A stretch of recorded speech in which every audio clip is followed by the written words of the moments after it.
डाक्टरले मानिसलाई जीवन दिन्छ भने चाहिँ सौन्दर्य कर्मीले मानिसलाई सौन्दर्यता दिन्छ। नमस्कार, म उषा गुरुङ। हामीसँग हुनुहुन्छ सौन्दर्य कर्मी सावित्रा खड्का। उहाँलाई स्वागत गरौं। नमस्ते। नमस्कार। सन्चै हुनुहुन्छ? एकदम ठिक छ। तपाईलाई कस्तो? कसरी चलिरहेछ दिनचर्या?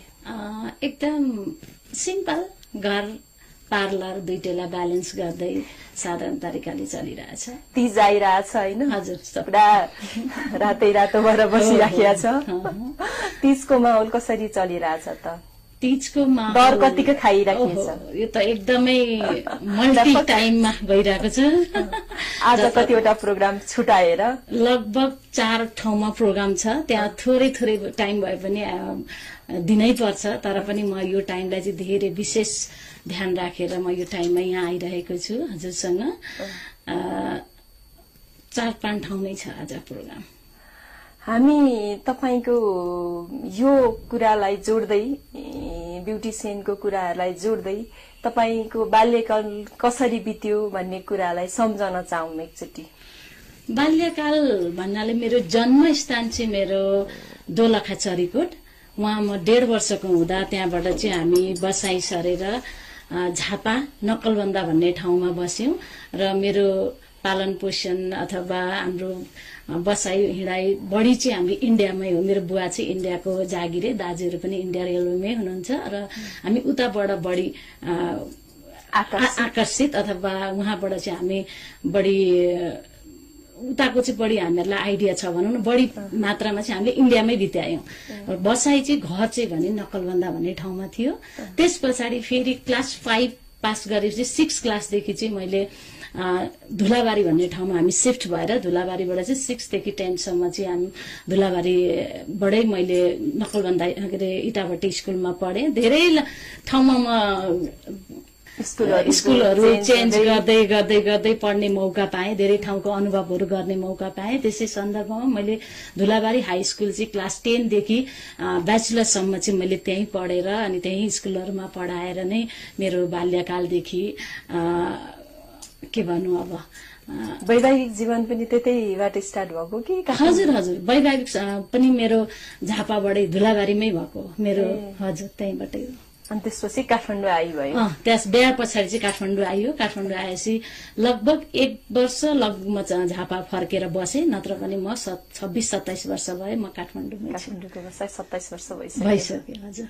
त्यति बेला काठमाडौँको स्थिति कस्तो थियो र अहिलेको स्थिति हेरेर के डिफ्रेन्ट पाउनुहुन्छ? आकाश पाताल डिफ्रेन्ट त पाइन्छ, त्यही पनि अब कतिसम्म के भयो, चेन्ज भयो कि अलिकति तपाईबाट?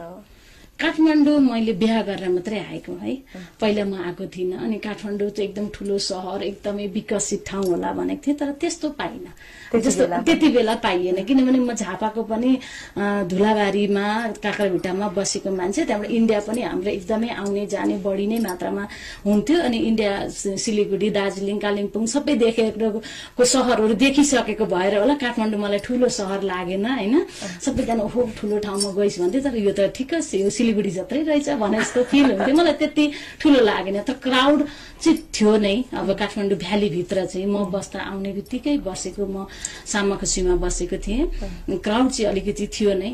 र त्यतिखेरको र अहिलेमा त एकदम आकाश पातालको फरक छ। त्यतिखेरको सोच विचार लाइफ स्टाइलहरू एकदमै अलिकति गाउँले टाइपको अलिकति सोचहरू, कन्जर्भेटिभ सोचहरू थियो भने अहिले धेरै नै विकास भइसकेको छ, राम्रो छ, डेभलप भइसकेको छ। के तपाईलाई त्यो बेलै एउटा ब्युटिसियन बन्छु जस्तो लागेको थियो? ब्युटिसियन बन्ने उत्साह कहाँबाट कसरी सुरु भयो त, सिर्जना भयो?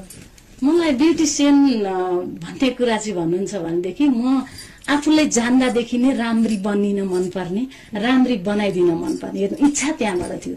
तर समाजले स्वीकार्दैन थियो। ब्युटी पार्लर जाने, ब्युटी हुने, मेकअप गर्ने, लिपस्टिक लगाउने भनेपछि नक्कली, यो चाहिँ नराम्रो शब्द दिएको थियो क्या। अनि मलाई त्यो चाहिँ लाज हुन्थ्यो, ब्युटी हुन हुँदैन, पार्लर जान हुँदैन भन्ने कन्सेप्ट त्यो खालको चाहिँ डेभलप भएको थियो बचपनमा। र रहर चाहिँ भित्रैदेखि पहिले राति बेलुका भएपछि कपाल बनाउने कस्तो देखियो भन्ने। अनि त्यहाँबाट बहिनीहरू दुईजना हुने, त्यो दुईजना बहिनीहरूलाई मैले चिटिक्क बनाएर हेयर स्टाइलहरू दामी दामी बनाएर म घुम्न हिँड्थेँ बहिनीहरूसँग उल्लाघर पल्लाघरमा प्रोग्रामहरूमा बनाइदिन्थेँ। रहर थियो। हुँदै म क्लास 10 देखि नै म उल्लाघर पल्लाघरको बिहे पूजामा मैले बनाइदिने कि सिंगारी दिने, दुलही बनाइदिने आफ्नै तरिकाले। मलाई कहीँबाट ट्रेनिङ छैन, तर मलाई इन्ट्रेस्ट बनाइदिन मन पर्ने भएर बेहुली पनि सिंगारी दिन्थे ओलाघर पलाघरका दिदी बहिनीहरूलाई। त्यसो गर्थे। तर म ब्युटिसियन हुन्छु, म यो पेसामा यहाँसम्म आउँछु भन्ने चाहिँ मैले सोचेँ। किनभने ब्युटिसियन हुनु भनेको चाहिँ समाजको लागि ठिक होइन भन्ने नै थियो नि त त्यतिखेरसम्म कन्सेप्ट। अनि सबैको कन्सेप्ट त्यो थियो। तर रहर चाहिँ मेरो एकदम बचपनादेखि नै हो। पछि म क्लास ब्याचलर सकेर मेरो जब बिहा भयो, बिहा भएर म काठमाडौँ आइसकेपछि कान्छो छोरो जन्मिसकेपछि बल्ल मैले ब्युटिसियन पेसामा ट्रेनिङ लिएर अनि मैले पार्लर सुरु गरेको हुँ। त्यो बेला के अरे ब्युटिसियन बन्दै गर्दाखेरि कान्छा छोरा भनेपछि भनेर भन्नुभयो, साथ सपोर्ट कसको पाउनु भयो कि यतिकै ल जेसुकै होस् अब चाहिँ म कसैको सुन्दिनँ, म ब्युटिसियन बन्छु भनेर भन्ने? मैले कसैको सुनिनँ, सपोर्टको पनि थिएन। ब्युटी पार्लरले जब यो रङ खालेर त्यो मुख धोएर नि पैसा आउँछ, यस्तो पनि पैसा हो भन्ने खालको घर परिवार सबैलाई मन परेकै होइन। तर होइन, यो पनि ठिक हो। किनभने हामी गृहिणीलाई आफ्नो घर सम्हालेर केही समय दिएर हामीले 2-4 पैसा कमाउन सक्छौं, अरूको सेवा गरेर आफ्नो 2-4 पैसा हुन्छ, हामीलाई जीविकोपार्जन नै हुन्छ, यसबाट पैसा आउँछ भन्ने मैले चाहिँ बुझेको थिएँ र मेरो मन परेको पेसा पनि थियो। तर परिवारबाट चाहिँ सपोर्ट थिएन। म आफ्नै हिसाबले अगाडि बढ्दै तर निरन्तरता चाहिँ दिएरै छोडेँ। म आजसम्म मेरो अहिले त अब सबैबाट सपोर्ट छ, यो ठिक रहेछ भन्ने भयो। सुरुमा कहीँ पनि सपोर्ट थिएन मलाई, आफै नै हो। त्यति बेलाको चुनौती गरेर अहिले यो ठाउँमा आइपुग्यो। हो, त्यतिखेरको चुनौतीमा मैले कहिले पनि हार खाइन र मलाई एकदमै धेरै सपोर्ट गर्ने मेरो साथीहरू हुनुहुन्थ्यो 2 जना। एकजना रिना खड्का र अर्को चाहिँ सीता मल्ल।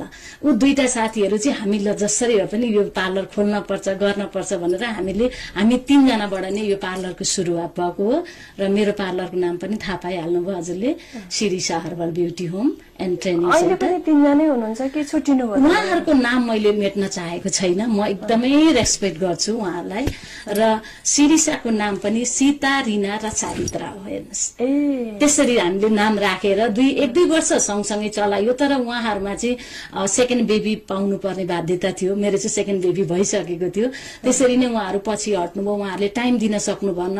तर अझै पनि हामीले बेला बेलामा कुरा गरेर एकअर्कामा सपोर्ट गर्छौं। तर ह्यान्डलिङ चाहिँ म एक्लै गरिरहेको छु। त्यस्तो जर्नी चाहिँ त्यस्तो छ हाम्रो। भनेपछि 3 जनै ब्युटिसियन अनि हामीले 1 वर्ष नै हामीले क्लास लिएर सुरु त तपाईहरु ती 3 जना भइसके पछाडी आफैले सेभिङ गरेको पैसाले पार्लर खोल्नु भयो कि कसरी खोल्नु भयो? पार्लर सेभिङ भन्दा पनि थोरै अमाउन्टमा खोल्यौं, थोरै आफ्नै भनौँ न। जस अब हामीले काहीँ ऋण खोजिन, म अब देऊ भनिनँ, आफ्नै पैसाले पकेटबाटै जस्तो हामीले पार्लर खोलेर सामान्य गाउँघरमा चलाइरहेको थियौँ। चलाउँदै अनि उहाँहरू ब्याक जान पर्यो, किनभने उहाँहरूको आफ्नो सेकेन्ड बेबी पाउनु पर्ने अवस्था आयो। 2 जनाको सेकेन्ड बेबी भएको थिएन, एउटा मात्रै बच्चा थियो। मेरो चाहिँ सेकेन्ड बेबी भइसकेको थियो। त्यही भएर मैले कन्टिन्यू दिन पाएँ, मैले छोडिनँ। मैले शिरीषालाई समातेको छु, उहाँहरूलाई म धेरै रेस्पेक्ट गर्छु र अहिलेसम्म पनि म अगाडि आइरहेको छु। उहाँहरू बेला बेलामा हामीसँग भेटघाट हुने, एकअर्कामा सल्लाह हुने, एकदम राम्रो कोअपरेटिभ छ। महिला राम्री सुन्दरता हुन कतिको आवश्यक छ जस्तो लाग्छ तपाईलाई? सुन्दर मन नपर्ने सायदै होला हैन, र हुनुपर्छ भन्ने मेरो धारणा। सुन्दर भन्ने कुरो चाहिँ के हो त भन्दाखेरि फर्स्ट अट्र्याक्सन भनेकै सुन्दर हो। त्यस पछाडि मात्रै हाम्रो गुणहरू, हाम्रो स्किलहरू, हाम्रो भित्र भएको क्षमताहरू पछि प्रष्ट हुन्छ। भनेपछि first attraction to the last impression, first impression to the last impression भन्छ। फर्स्ट इम्प्रेसनको लागि भए पनि यो सौन्दर्य अथवा स्मार्टनेस, म चाहिँ सौन्दर्य ब्युटी यता भन्दा स्मार्ट, आफूलाई अलिकति के भन्छ कन्फिडेन्स बढाउने बाटो हो जस्तो लाग्छ। राम्रो नभइकन पनि हुन सक्छ, आफ्नो क्षमताले राम्री बन्नुहुन्छ, उहाँहरूलाई पनि धेरै रेस्पेक्ट छ। तर यो पाटोलाई पनि म धेरै नै रेस्पेक्ट गर्छु। जसरी आफ्नो स्किल अगाडि बढाएर उहाँले सुन्दरता र पपुल्यारिटी पाउनुहुन्छ, यो सुन्दरताले पनि फर्स्ट इम्प्रेसन चाहिँ दिन्छ। त्यो पनि एउटा हामीलाई अगाडि बढ्नलाई सपोर्ट गर्ने कुरा हो जस्तो लाग्छ। अहिलेको जमानामा एउटा छोरी मान्छे सुन्दरताको साथसाथै आर्थिक सम्पन्न हुन जरुरत कतिको छ होला तपाईको विचारमा? मान्छेको पावर भनेकै पैसा रहेछ अहिलेको कलियुगमा। प्युरिटी इज माई पावर भन्थ्यो पहिला होइन। अब म इनोसेन्ट छु, ज्ञानी छु, यस्तो छु, हजुर भन्छु भन्नु, त्यो कुरालाई हामीले बढी प्राथमिकता दिन्थ्यो पहिलाको एन्सियन्ट टाइममा भनौँ, पहिलाको टाइममा। अब अहिले चाहिँ के हो त भन्दाखेरि फर्स्टमा हामी दह्रो हुन पर्यो। पहिलो कुरो जस्तो हाम्रो बडीको लागि एनर्जी चाहिन्छ भनेपछि हाम्रो शक्ति, हाम्रो बोल्न, हिँड्न, डुल्न, केही गर्न, अगाडि बढ्न, आफ्नो इच्छाहरूलाई पूरा गर्नलाई त पैसै चाहियो। एकदमै ठुलो काम गर्छ हामीलाई पैसा, नभई नहुने कुरो हो। एक सफल ब्युटिसियन बन्नको लागि चाहिँ के आवश्यक पर्दो रहेछ त? सफल ब्युटिसियनको लागि चाहिँ अब मैले भोग्दै आएँ होइन। मैले अब आफूले भोगाइमा पनि 12-13 वर्ष भइसक्यो।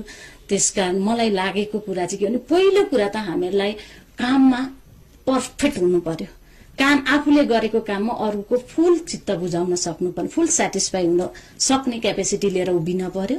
अर्को कुरो टाइम दिन पर्यो, राइट टाइम। यो टाइमदेखि यो टाइममा चाहिँ मैले फलाना ब्युटिसियनकोमा जान्छु र टाइम दिन काम गर्छु भन्दाखेरि उहाँलाई भेट्न सक्नु पर्यो र प्रडक्टको ज्ञान हुन पर्यो र जस्तो कस्टमरको, क्लाइन्टको चाहिँ इच्छा अनुरूप चाहिँ हामीहरूले काम गरिदिन सक्नुपर्छ भन्ने लाग्छ मलाई। तपाईले त्यो भन्दै गर्दाखेरि त्यो बेलाको चुनौती, जस्तै पार्लर खोल्दै गर्दाखेरि चुनौती र त्यसको समाधान त्यसरी गर्दै 3 जना भएको कारणले समाधान गर्न सजिलो भयो भनेर भन्दै गर्दा अहिले चाहिँ के अहिलेको स्थितिमा चाहिँ पार्लरहरुमा के समस्याको समाधान कसरी गर्नुपर्छ, कस्तो कस्तो समस्या आइरहेछ त? पार्लरमा आउने समस्या भन्नाले अब कामप्रति कमजोर, काममा चाहिँ स्किल नभएर आउने समस्या त सबैमा सामान्य होला। तर यसलाई हेर्ने दृष्टिकोणको समस्या एउटा छ हैन। र अर्को कुरा जस्तो एउटा सानो कामको लागि पनि ठूलो लगानी गर्नुपर्ने। अब नर्मल पार्लरमा मान्छे छिर्न खोज्दैन, हरेक फेसिलिटी चाहियो है। अब मान्छेलाई जस्तो इन्कम भन्दा पनि पहिला चाहिँ देखावटी बढी भयो क्या। देखावटी पहिला पुरा स्ट्यान्डर्ड टक्क मिलाइसकेपछि मात्र एउटा थ्रेडिङको मात्रै 50 देखि 100 रुपैयाँ लिनु छ भनेदेखि त स्ट्यान्डर्ड त्यो थ्रेडिङको लागि हामीले तयार गर्दा कमसेकम पनि 25-40 हजार खर्च गर्नुपर्छ मात्रै थ्रेडिङ चेयरको लागि मात्रै। भनेपछि यो सजावटमा चाहिँ बढी एक्स्ट्रा खर्च, अनि हेर्ने नजर पनि अझै पनि मान्छेमा थोरै नै ब्युटिसियन भन्ने खालको थोरै त्यो मान्छेमा सोच छ। र अरू चुनौती भनेको चाहिँ जति पनि हामीले प्रत्येक वर्ष नयाँ नयाँ एडभान्स कोर्सहरू नलिकन चाहिँ हामी अगाडि बढ्न सक्दैन। ब्युटीलाई कतिपय मान्छेले चाहिँ हल्का रूपमा लिन्छ नि, यसलाई चाहिँ कसरी प्रष्ट गर्नुहुन्छ? नर्मली इजी तरिकाले त ब्युटिसियन त अनि के नै गर्नुपर्छ र भनेर भन्छ नि, यसलाई चाहिँ कसरी प्रस्ट्याउनुहुन्छ कि? म यो कुरालाई प्रष्ट पार्नु भन्दा पनि पर्दै आएको महसुस गर्छु। जब हामीहरूले अरूले त्यो नजरले हेर्छ भनेदेखि हामीले गरेर देखाउने हो क्या। जब ब्युटिसियन भन्ने जसको सोचमा थियो त्यो ब्युटिसियनहरू आज इन्टरनेसनल स्किलकर्ता भइसक्नुभयो। सबै स्वदेश विदेश सम्पूर्णलाई जागिर दिएर, काम दिएर, उहाँहरूलाई सिप दिएर हैन, उहाँहरूलाई एउटा रोजगार दिएर हरेक कुरामा अगाडि बढाइसक्नुभयो। अब उहाँहरू हेर्ने नजर कमजोर हो, हामी कमजोर होइन। एउटा ब्युटिसियन ट्रेनर हुँदै गर्दाखेरि ब्युटिसियन अब जस्तै भर्खर सिक्दै गरेको ब्युटिसियनको स्टुडेन्टलाई, तपाईको स्टुडेन्टलाई चाहिँ यस क्षेत्रमा आबद्ध भएर सक्सेस हुनको लागि के गर्नुपर्छ भनेर सुझाव सल्लाह दिन चाहनुहुन्छ? धन्यवाद प्रश्नको लागि। तपाईले एकदमै राम्रो प्रश्न गर्नु। मलाई पनि मनमा खड्किरहेको कुराहरू के भने आफूले गरेको दुःख अर्कोले नगरोस् हैन। हरेक व्यक्तिलाई भगवानले एउटा उयो दिएको हुन्छ क्या, मतलब स्किल, एकदम एक्सपर्ट स्किल चाहिँ एउटा दुईटा मात्रै दिएको हुन्छ, जसमा पहिला चाहिँ हाम्रो बाध्यता के थियो भनेदेखि टप टु बटम सबै जान्न पर्ने, सबै काम गर्न पर्ने। सबै तयार भएर बस्न पर्ने, त्यसमा त सबै न त हाम्रो राम्रो काम देखिँदैन थियो हैन। मान्छेमा त एउटा एउटा गुण हुन्छ नि त। त्यसकारण अब आउने ब्युटिसियनहरूलाई चाहिँ सामान्य ज्ञान सबैको लिनुहोस् र एक्सपर्टिज एउटामा भन्नुहोस्, त्यसबाट मान्छे तान्नुहोस्, त्यसैबाट पैसाहरू लिनुहोस् र त्यसैबाट तपाईँहरूले आफ्नो के अरे दिनचर्याहरू अगाडि बढाउनुहोस् भन्ने म सल्लाह दिन्छु। जे काम गर्नुहुन्छ एउटादेखि दुईटामा एक्सपर्ट बनेर त्यसमै चाहिँ तपाईँहरूले अगाडि बढ्नुभयो भनेदेखि तपाईँको नाम, काम, दाम सबैमा तपाईँहरूलाई फाइदा हुन्छ भन्ने म सल्लाह दिन्छु। अब 5 देखि 10 वर्षमा सावित्रा खड्का के बन्न चाहनुहुन्छ? मेरो उद्देश्य चाहिँ मलाई ट्रेनिङमै हो, ट्रेनिङ सेन्टर नै छ, ट्रेनरै हो।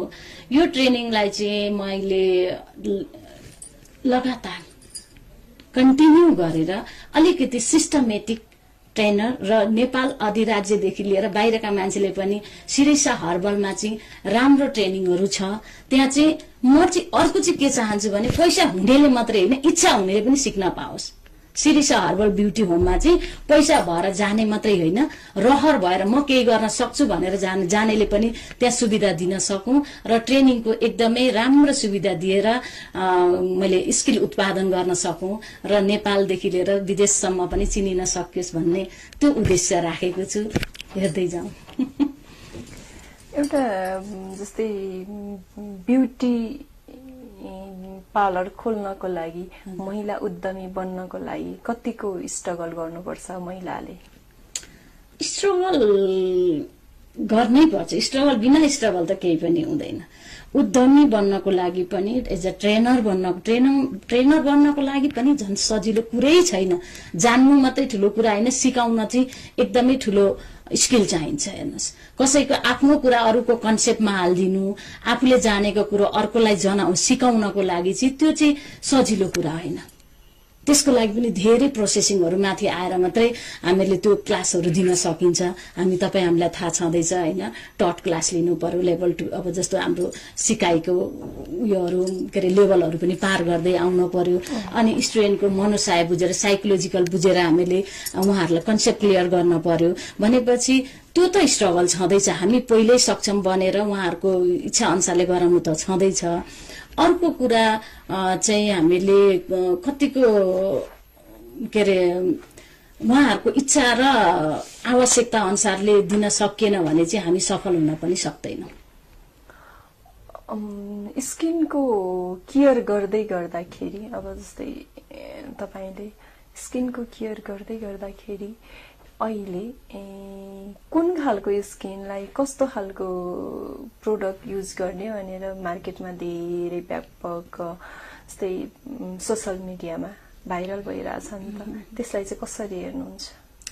सोशल मिडियामा भाइरल भएका कुरालाई मध्यनजर राख्ने भन्दा पनि मेरो स्किन के हो, मलाई कस्तो आवश्यकता छ भन्ने कुरा चाहिँ उहाँहरूले नजाने पनि ब्युटिसियनहरूले सल्लाह दिन सक्नुपर्छ भन्ने कुरालाई म बढी जोड गर्छु। किनभने म खर्चिलो भन्दा पनि सहज र उपयोगी कुराहरूलाई चाहिँ म बढी जोड दिने भएको हुनाले आफ्नो स्किनलाई चिन्न सक्नुभयो भने चिनिहाल्नुभयो। यदि चिन्नुहुन्न भनेदेखि ब्युटिसियनसँग सम्पर्क राखेर सहकार्य गरेर तपाईहरुले चाहिँ स्किन केयर सम्बन्धी चाहिँ बढी जोड दिनु होला। प्रोडक्टहरु जति नै बने पनि हामीले जाने अनुसार चाहिँ 5-7 प्रकारकै हुन्छन्, नर्मल, ड्राई, ओइली हैन, के रे कम्बिनेसन र सेन्सिटिभ। त्यो 3 प्रकारकै क्याटेगोरीमा बनेको प्रोडक्टहरु हो नि त। कसैले हाई रेन्जमा राख्दिन्छ, कहिले कम रेन्जमा राख्दिन्छ, कसैले सस्तो र महँगोमा थोरै फरक त पर्छ नै हैन। महँगो सबैले लाउन सक्छन् भन्ने पनि छैन, तर मेरो फिल भइरहेको छ, मलाई एकदम ड्राई फिल भइरहेको छ भने यसलाई कसरी हामीले चिल्लो पार्ने, यसलाई हामीले सफा कसरी गर्ने, त्यो खालको हामीले नलेज लियौं भनेदेखि बाहिरको प्रोडक्टमा नै कुद्नुपर्छ भन्ने चाहिँ मलाई लाग्दैन। ड्राईलाई धेरै ड्राई हुन नदिने, ओइलीलाई चिल्लो बढाएर चाहिँ चिल्लोले फोरहरू जस्तो स्किनमा प्रब्लमहरू आउन नदिने, पहिला केयरिङ भयो भनेदेखि चाहिँ बाहिरको प्रोडक्ट भन्दा पनि मेन कुरा चाहिँ आफ्नो आफै केयरिङ प्लस खानपानमै बढी ध्यान दिनुस्। बाहिरको प्रोडक्ट चाहिँ आफ्नो क्षमता अनुसार लिनुस्। बाहिरको प्रोडक्ट पनि सबै फलानु चाहिँ राम्रो फलानु नराम्रो भन्न हामीले मिल्दैन पनि र त्यस्तो छैन पनि जस्तो लाग्छ। अहिले गर्मीको सिजनमा हजुर ओइली स्किनहरुमा आउने प्रब्लमहरु लाई कसरी समाधान गर्ने होला त हामीले? यो चाहिँ प्राय सबैले आउँछ। ओइली स्किनलाई मात्रै नभएर ड्राई स्किन पनि यतिखेर ओइली भएको अवस्था हुन्छ, चिल्लो आइरहेको हुन्छ। यसको मेन हाम्रो समाधान भनेकै नै यसलाई सफा राख्ने हो। सफा राख्ने, चिल्लो बढ्न नदिने, चिल्लो खानेकुराहरू बढी नखाने, के अरे जङ्क फुडहरू बढी नखाने र पानी प्रशस्त मात्रामा र फ्रुट प्रशस्त मात्रामा खायो भनेदेखि यो प्रब्लम ठुलो भएर जाँदैन, एकदम सिम्पल हुन्छ।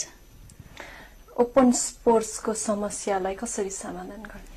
ओपन के अरे पोर्सहरू पनि यो विषय हाम्रो ओइली स्किनलाई नै भन्ने कुरा हो, हुने कुरा हो। यसलाई चाहिँ हामीले पहिला त हामीले यसलाई सफा नै राख्न पर्यो र अर्को कुरा ओइल कन्ट्रोल गर्ने प्रडक्टहरू युज गरेर सिरम र के अरे हाम्रो यो टोनर स्किन टाइपकै टोनर र सिरम युज गरेर अनि हामीले भिटामिन सी को प्रयोग गरेर चाहिँ हामीले कन्ट्रोल गर्न सकिन्छ।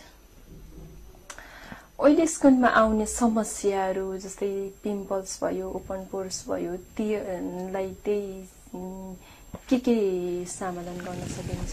Black heads, white heads?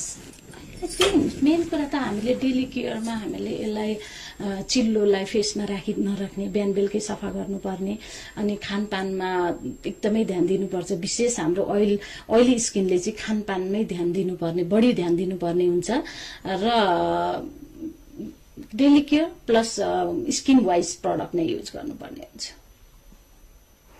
जस्तो अर्को चाहिँ चाया आउने स्किनमा कस्तो खालको केयर गर्नु पर्ला? चाया आउने स्किन भनेको हाम्रो दुई प्रकारले आउँदो रहेछ हैन, एउटा बाहिरी कारणले, एउटा भित्री कारणले। भित्री कारणले आउनेलाई त हामीले अब डाक्टरसँगै सल्लाह लिन पर्छ, त्यो त अरू अप्सन नै छैन है। र त्यो भित्री कारणले आएछ हामीले डाक्टरकै प्रडक्टहरू युज गरिरहेका छौँ, दबाईहरू लिइरहेका छौँ भने पनि घामबाट जोगिनुपर्छ हैन। अनि स्किनलाई ड्राई राख्नु भएन, स्किनलाई ड्राई राख्न भएन, घामबाट जोगिनु पर्यो। र अनि हामीले स्किनलाई चाहिँ मेन कुरा भनेको नै घाम र ड्राइनेसबाट जोगाउनु पर्छ। के अरे हाम्रो स्किनमा कतिपय मान्छेहरूले चाहिँ सनस्क्रिन नलगाउने अनि मोइस्चराइजर मात्र युज गर्ने, कहिलेकाहीँ घरमा बस्दाखेरि नलगाउने, बाहिर हिँड्दाखेरि मात्र चट्ट बनेर हिँड्ने मान्छेलाई चाहिँ के सुझाव दिन चाहनुहुन्छ? यस्तो हामीले सनस्क्रिन चाहिँ कति रेन्जको लगाउने हैन। हामीले सनस्क्रिन हामीले 8देखि सुरु छ। हामीले बिहान बेलुका डे क्रिममा SPF 8 छ।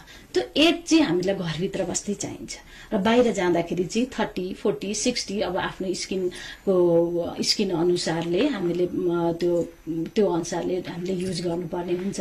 तर घरमा बस्दा पनि सनब्लक चाहिँ लगाउनै पर्छ, किनभने हामीले घाम लागेको छैन भन्दैमा हामीलाई तातो नभएको अवस्था त छैन, त्यो रेजहरू त आइरहेकै छ भनेपछि यो लाइटको पनि यसले पनि हामीलाई असर गरिरहेछ स्किनमा भनेदेखि हामीले सनब्लक चाहिँ बिहान 9 देखि 10 बजे पछाडि चाहिँ हामीले सनब्लक अनिवार्य लगाएको बेटर हुन्छ। तपाईलाई अलिकति फनी क्वेसन सोध्छु म हैन। सावित्री खड्काले एक दिनको लागि प्राइम मिनिस्टर बन्नुभयो भने के गर्नुहुन्थ्यो होला? एक दिनको लागि प्राइम मिनिस्टर बनेदेखि अब मलाई अहिले यस्तो हैन अचानक सोधिदिनु भयो, मैले कुनै प्रिपेयर त गरेको थिइनँ। तर प्राइम मिनिस्टर भयो भनेदेखि पहिलो कुरा त म लेडिजहरूलाई नै सक्षम बनाउने कार्यक्रमहरू तय गरिहाल्थे के। कोही पनि कुनामा बसेर रुनु नपरोस् के, आफ्नो क्षमता अगाडि ल्याएर हैन। आफ्नो हरेक कला छ नि, पढ्नै पर्छ, बाहिरकै काम गर्नुपर्छ भन्ने छैन नि।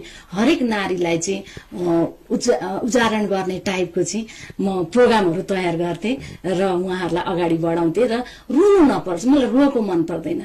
छोरी चेलीहरू रुनु भनेको कमजोरी हो के, तपाईँले दुःख दिएको होइन, ममा कमजोरी हो जस्तो मलाई फिल लाग्छ। रुनुको कुरा निकालिहाल्नु हो होइन? यो कुरा निकाल्दाखेरि कि तपाईँ लास्ट टाइम कहिले रुनु भएको थियो अरे? कि लास्ट टाइम म रुके साँच्चै भनौँ मलाई घरको लागि थाहा छ, सबैलाई थाहा हुने हो नि त। के हो त?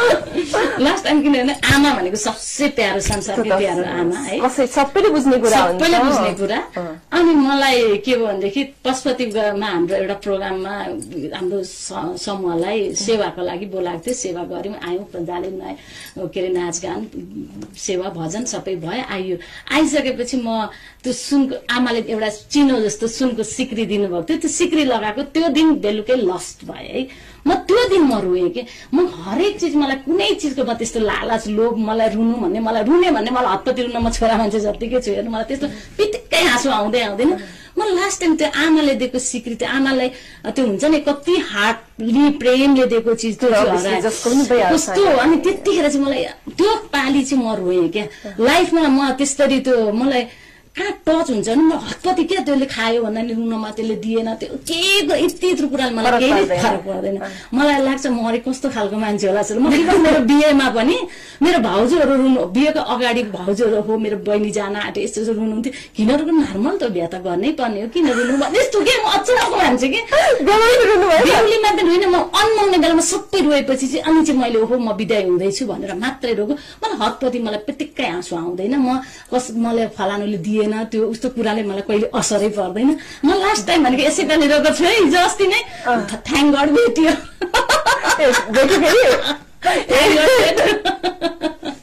अनि फेरि हाँसे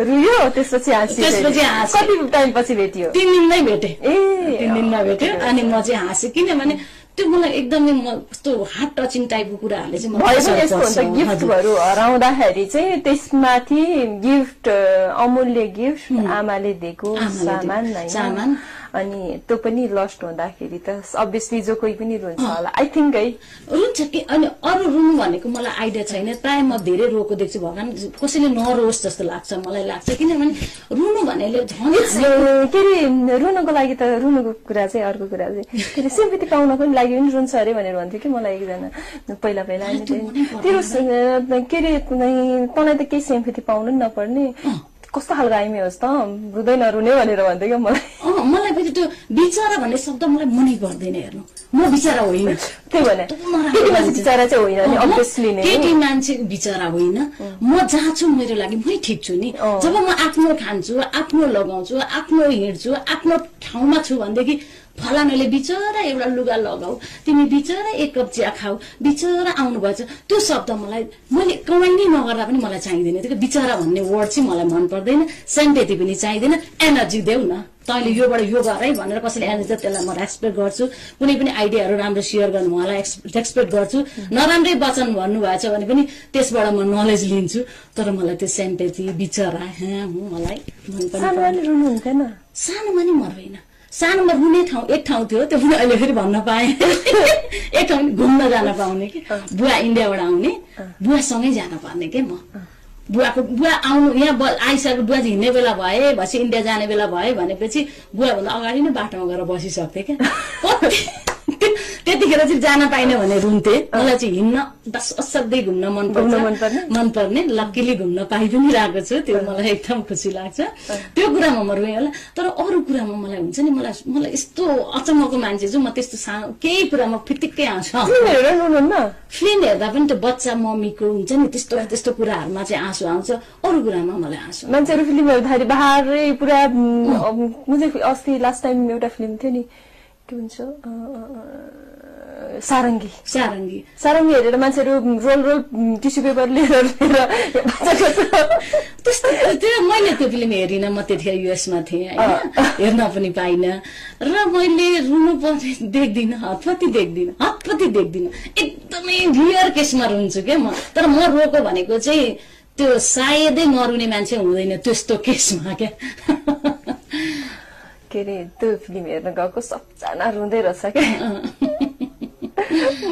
मलाई चाहिँ फेरि आँसु आएन होइन जस्तै ती कुराहरू त नर्मली मैले रियल लाइफमा भोगेको कुराहरू पनि छ नि त अनि रियल लाइफमै कति देखेको भोगेको कुराहरू पनि आफ्नै आँखाले देखेको छ नि त अनि त्यसपछि रहेछ। तर राम्रो चाहिँ राम्रो सलल टक्क टाइपको।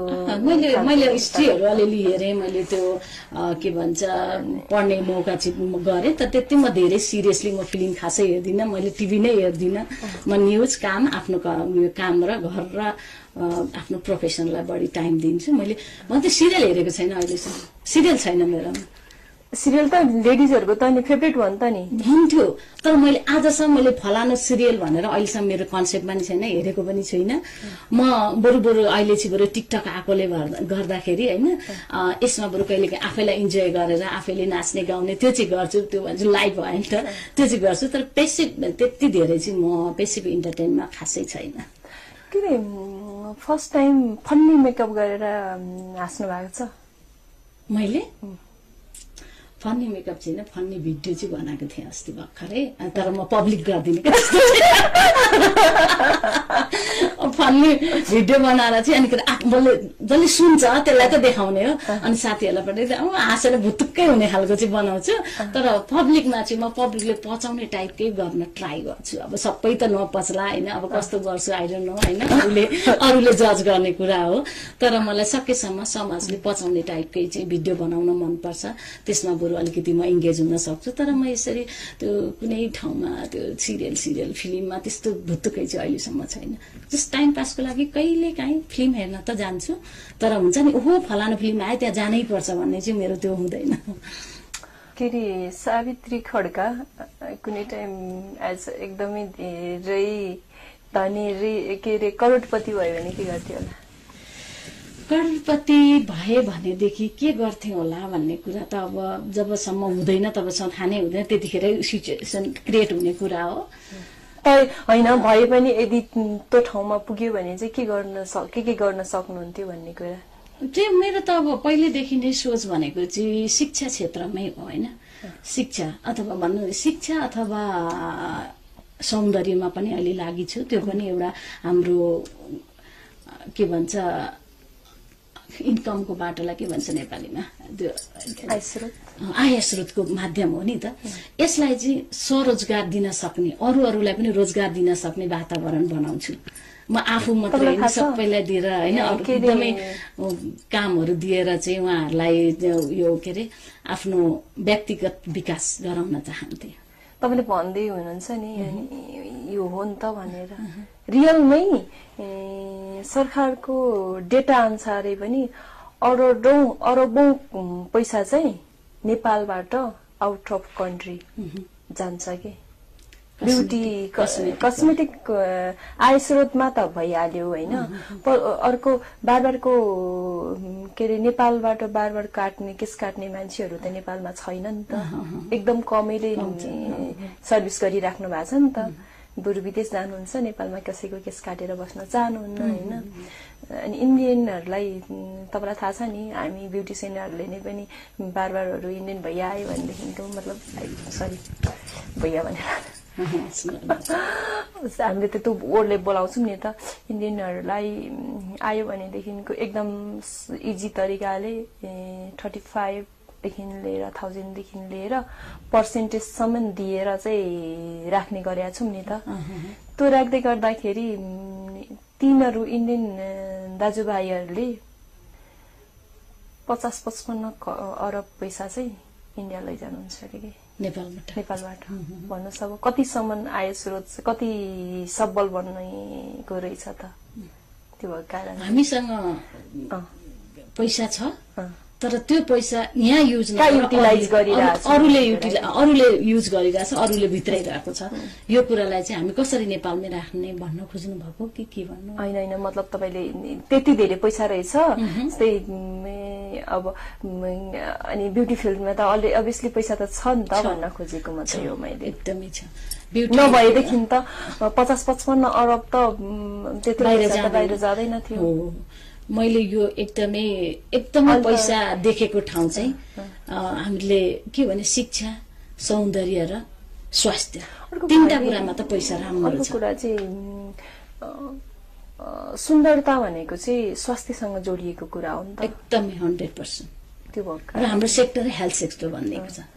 त्यो कारणले हेल्थसँग जोडिँदै गर्दाखेरि चाहिँ जो कोही पनि कोभिडको बेलामा त कोही पनि नराम्री भएर बस्न चाहेनन् भने पछाडि अबुरी बेला त पहिला थियो कि जस्तै ग्यास बास कपास भए पुग्यो भनेर भन्थ्यो अहिले ग्यास बास कपास सँगसँगै राम्री पनि हुन पर्यो रे कि मान्छेलाई हामीले विकास भन्छ नि विकासको कसरी चिन्ने त विकसित कसरी चिन्ने त विकसित देश विकास भएको अथवा एडभान्स भनेर कसरी चिन्ने त भन्दा त्यही सौन्दर्यबाट यही टेबल हेर्नुस् न हिजो हाम्रो टेबल फार गर्ने थियो हैन मैले पढ्दाखेरि कपी च्यातिन्थ्यो अब यो पनि सौन्दर्यको एउटा प्रकार हो नि त यो भित्ता यस्तो थिएन नि माटोले पक्ला माटो झर्ने अनि त्यो के भन्छ इटा ठ्याप राखेको खर परेको थियो हामी साँच्ची भन्नु भने म एउटा बचपनको कुरा भन्छु यहाँले ढाँचीलाई पनि हामी यसरी त्यो पनि अनुभव गरेका कुरा हुन् नि त यो पनि सौन्दर्यको लागि पनि हो एउटा बलियोता छ भनेपछि हामी मान्छेलाई पनि सौन्दर्य हुनु अथवा अलिकति एडभान्स देखिनु जरुरी छ एउटा कुरा सोच्छु ल कतिको बदमास हो सावित्री खड्का बच्चा बेलामा त्यो चाहिँ हुन पाइन के एकदमै माया लाग्दो कुरा चाहिँ म बदमासको पनि हुन सकिन मेरो बदमासी भनेको त मलाई नै थाहा छैन काहीँ नै मैले के कसैलाई नराम्रो गर्न नआउने कसैसँग रिसाउन नआउने कोही मसँग नरिसाओस् त्यो खालकै पिरियडमै आजसम्म बितिरहेको छ क्या एउटा बदमासी चाहिँ के छ भनेदेखि तिमीले भनेकै मैले गर्नुपर्छ भन्ने चाहिँ छैन मेरो आफ्नै उयो सोच छ भनेर अलिकति जिद्दी चाहिँ छ क्या त्यो चाहिँ छ त भन्दा म के कम भन्ने खाल अलिकति भन्नु त्यसलाई के भन्छ होला कम्पिटेटिभ घमण्डी पनि मैले गर्न सक्छु तिमीले म छोरी हो तैले यसो घमण्डको साथ म पनि केही गर्न सक्छु भनेर छोरा हो यसो गर छोरी हो यसो गर भन्ने कुरालाई चाहिँ म जिद्दी गरिदिन्थेँ क्या त्यसको नजरमा तपाईको बेलामा हैन जस्तै अब इन्डियामा त अहिले पनि छ नि त लेडिजहरूलाई त त्यही अनुसारले हेर्ने जेन्ट्सहरूलाई त्यही अनुसारले हेर्ने छ होइन तपाईलाई चाहिँ त्यस्तो हेर्यो के हेरिएन परिवारमा चाहिँ मेरो बुवा एकदमै हेल्पफुल छोरी मान्छे अघि बढ्नुपर्छ मेरो छोरीलाई अरूले समाएर हिँड्ने आफै अगाडि बढ्नुपर्छ भने बुवाको पहिलो सोच नै मेरो जीवनभरको उयो भयो क्या मतलब त्यही नै समाएर बुवाको वर्डलाई नै समाएर म अगाडि बढेँ मैले बुवाले किन मेरो एउटा सानो कथा भन्न पाउँछु के छ भनेदेखि त्यो नेपालमा के अरे एउटा प्रौढ शिक्षा चलेको थियो गाउँघरमा आमा मिलन केन्द्रबाट प्रौढ शिक्षा चलेको थियो प्रौढ शिक्षामा राति निरीक्षण गर्न हिँड्न पर्थ्यो त्यसमा कसैले छोरी पठाएनन् छोरी बिग्रिन्छ कसले कहाँ जान्छ के गर्छ मेरो बुवाले भन्नुभयो मेरो छोरीले पढेको के काम लाग्यो जब आफ्नो उयोलाई चाहिँ सुरक्षा गर्न सक्दैन भनेदेखि मेरो छोरी जान्छ भन्नुभयो म राति त्यो लालटिन बोकेर त्यो गाउँमा कहाँ पढाइ भएको छ त्यहाँ निरीक्षण गरेर म हिँड्थेँ मतलब झापाका कतिवटा ठाउँमा म त्यसरी हिँडेर मैले कति 5,000 कमाएको थिएँ क्या सुन किनेको त्यति बेलाको 5,000 भनेको धेरै आधी तोला माथि एक तोलै सुन किने होला अनि मलाई कहिले पनि मलाई त्यो हुन्छ नि म छोरी हो म यसरी बस्नुपर्छ अर्काले के भन्छ त्यहाँ छेउमा बस लाइफमै लागेन र अहिले पनि लाग्दैन अनि यो कुरा पत्ता लाग्न चाहिँ मेरो दाइले मेरो जब दुईटा छोरा जन्मेर म सिलिगुडी गएँ आउँदा राति भएको थियो मेरो दाइले के भन्नु भने राति पो कसरी जान्छ भने भाउजूले चिन्ता भएछ ला राति भने मेरो बहिनी होइन भाइ हो भन्नुभयो अरे क्या त्यतिखेर चाहिँ मेरो दाइले त्यो वर्ड ल्याउनु मलाई खुसी लाग्यो सुरुमै भन्दा थियो भने म कति अगाडि बढ्थेँ होला जस्तो कार्यक्रमको अन्त्यमा एउटा कुरा चाहिँ मैले अघि सोध्छु होइन छुटाएछु ब्युटिसियनको कुरा धेरै कुरा भयो होइन ब्युटिसियनहरू यस्तो हुनुपर्छ यसरी गर्नुपर्छ छोरी मान्छे भन्ने कुराहरू धेरै कुरा हुँदै गर्दाखेरि ब्युटिसियन सबैको काउन्सिल छ के ब्युटिसियनहरूको नि काउन्सिल भएको भएदेखि चाहिँ के हुन्थ्यो होला जस्तो लाग्छ तपाईलाई भएको भए हुन्थ्यो या नभएको भए पनि ठिकै छ काउन्सिल हुनैपर्छ भएको भए अझै सुधार हुन्थ्यो सुध्रिने मौका पाउँछ मान्छेले अगाडि बढ्नको लागि उयो सपोर्ट पाउने त्यो हुनैपर्छ काउन्सिलिङ हुनुपर्छ जस्तो लाग्छ मलाई